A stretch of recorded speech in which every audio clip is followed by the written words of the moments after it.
Assalamualaikum warahmatullahi wabarakatuh. Perkenalkan, nama saya Afiana Nuraini dari kelas Manajemen B, NIM 18210089. Pada kesempatan kali ini, saya akan menjelaskan materi tentang sejarah perekonomian Indonesia.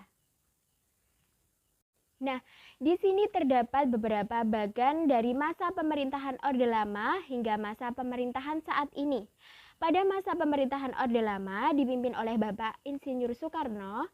Yang kedua, masa pemerintahan Orde Baru dipimpin oleh Bapak Soeharto. Yang ketiga, masa pemerintahan transisi yang dipimpin oleh Bapak Habibie, lalu pindah ke Bapak Gus Dur, lalu pindah ke Ibu Megawati. Yang keempat yaitu masa pemerintahan Orde Reformasi yang dipimpin oleh Bapak Susilo Bambang Yudhoyono. Dan yang terakhir yaitu masa sekarang dipimpin oleh Bapak Joko Widodo. Selanjutnya, masa sebelum kemerdekaan. Pada masa sebelum kemerdekaan, setidaknya ada 4 negara yang pernah menjajah Indonesia. Di antaranya adalah Portugis, Belanda, Inggris, dan Jepang. Pada masa penjajahan Portugis, perekonomian Indonesia tidak banyak mengalami perubahan, dikarenakan waktu Portugis menjajah tidaklah lama, disebabkan kekalahannya oleh Belanda untuk menguasai Indonesia, sehingga belum banyak yang dapat diberlakukan kebijakan. Dalam masa penjajahan, Belanda melakukan berbagai perubahan kebijakan dalam hal ekonomi. Salah satunya adalah dibentuknya VOC. Selanjutnya masuk ke era Orde Lama yang dipimpin oleh Insinyur Soekarno.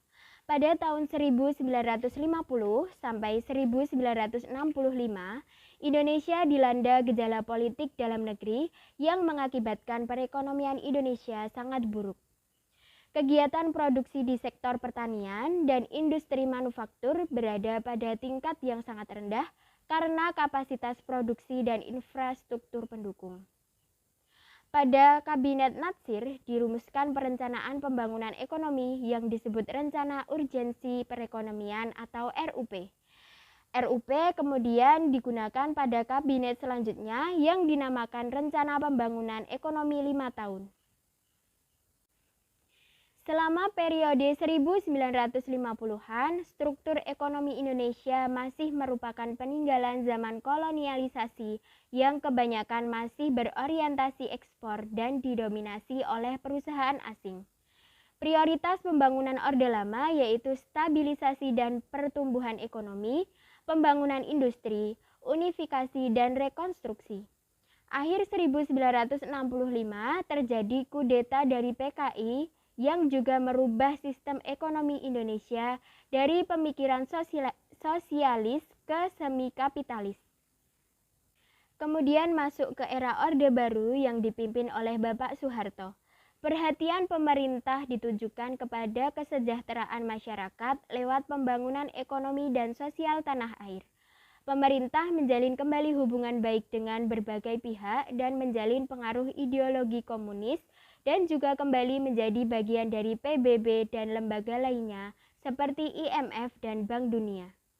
Dilakukan penyusunan repelita secara bertahap. Tujuan jangka panjang pembangunan ekonomi masa Orde Baru adalah peningkatan kesejahteraan masyarakat melalui suatu proses industrialisasi dalam skala besar. Paradigma pembangunan era Orde Baru diwadahi dalam konsep trilogi pembangunan, yaitu stabilitas nasional yang mantap dan dinamis dalam bidang politik dan ekonomi, pertumbuhan ekonomi yang tinggi dan pemerataan pembangunan.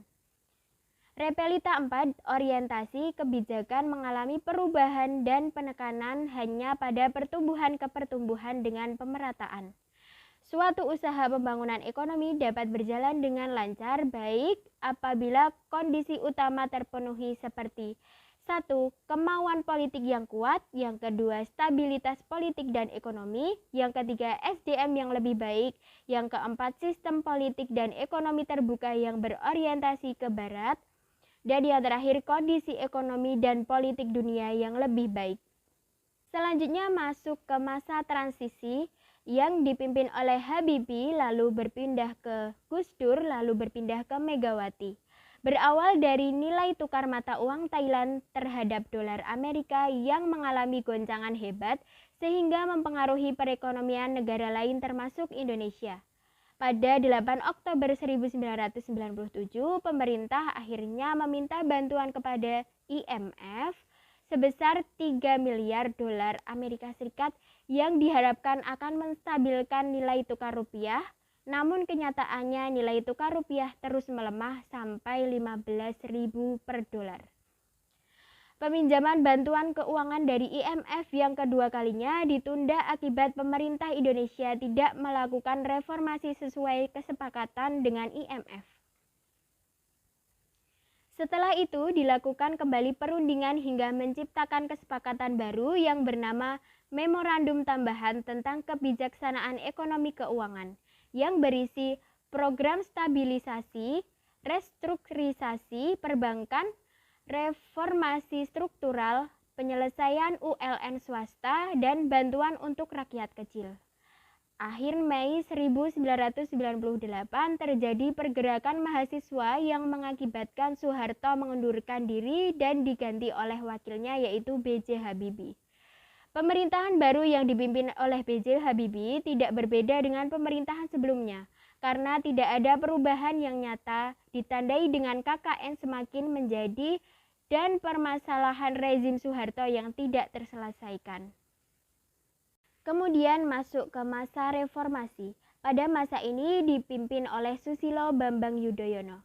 Ketidakstabilan politik dan sosial yang tidak semakin surut pada saat pemerintahan Gus Dur menaikkan tingkat kontriris dan ditambah dengan buruknya hubungan antara pemerintah Indonesia dengan IMF membuat pelaku bisnis termasuk investor asing enggan melakukan kegiatan bisnis di Indonesia.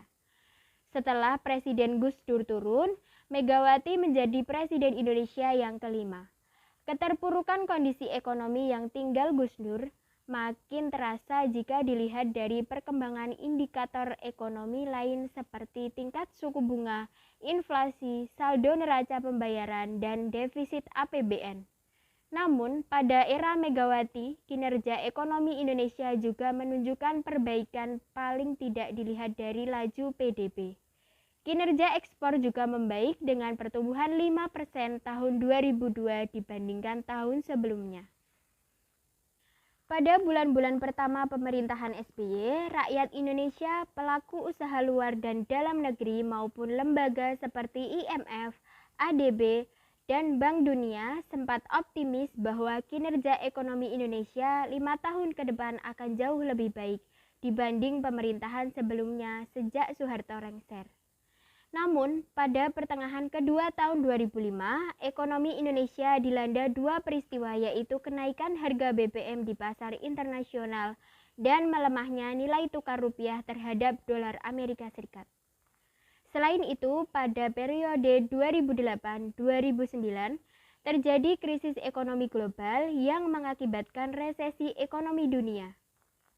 Krisis global tersebut berdampak pada ekonomi Indonesia lewat penurunan ekspor dari sejumlah komoditi penting. Nah, selanjutnya masuk ke masa sekarang yaitu masa pemerintahan Joko Widodo. Dihapusnya berbagai subsidi untuk masyarakat secara bertahap sehingga harga barang-barang strategis ditentukan sepenuhnya oleh mekanisme pasar. Nilai kurs rupiah tidak boleh dipatok dengan kurs tetap, sehingga besar kecilnya kurs rupiah akan ditentukan oleh mekanisme pasar. Perusahaan BUMN mulai beralih ke pihak swasta sehingga peran pemerintah semakin berkurang. Keikutsertaan bangsa Indonesia dalam kancah WTO dan perjanjian GATT yang semakin menunjukkan komitmen bangsa Indonesia dalam tata liberalisme dunia. Dampak positif yang ditimbulkan dari sistem kapitalis ini yaitu dari aspek permodalan. Kita dapat dengan mudah mendapatkan modal dengan cepat dari investor asing. Dampak negatif dari sistem ini banyak terjadi masalah-masalah seperti pengangguran, kemiskinan, krisis ekonomi, dan hutang luar negeri yang tinggi. Sekian yang dapat saya sampaikan, kurang lebihnya mohon maaf. Video ini dibuat untuk memenuhi tugas ujian tengah semester mata kuliah Perekonomian Indonesia yang diampu oleh Bapak Dr. Andes Yanuar Saksono. Terima kasih. Wassalamualaikum warahmatullahi wabarakatuh.